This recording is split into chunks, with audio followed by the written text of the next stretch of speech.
अकोल्यात पुन्हा एकदा भाजपने सत्ता राखली आहे।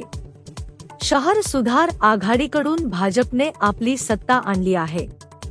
भाजपच्या शारदा खेडकर या महापौरपदी विराजमान झाल्याची माहिती आहे। तर उपमहापौरपदी भाजपचे अमोल गोगे यांची निवड झाली आहे।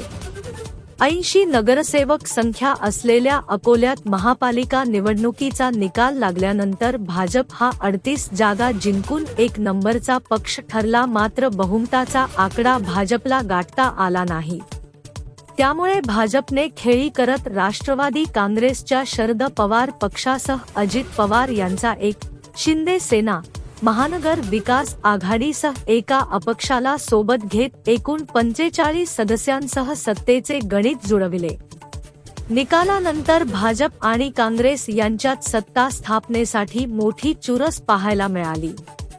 काँग्रेसकडून वंचित आणि शिवसेना ठाकरे गटाच्या मदतीने सत्ता स्थापनेचा दावा केला जात होता।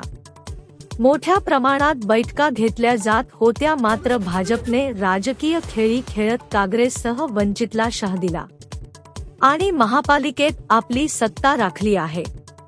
तर एमआयएमच्या 3 सदस्यांनी तटस्थ भूमिका घेतल्याने ही निवडणूक 77 पैकी 45 विरुद्ध 32 असा सामना भाजपने जिंकला आहे। अकोला महापौरपदी भाजप प्रणित शहर सुधार आघाडीच्या शारदा खेडकर 45 मते घेऊन विजयी झाल्या, तर उबाठाच्या उमेदवार सुरेखा काळे यांचा 13 मतांनी केला पराभव झाला।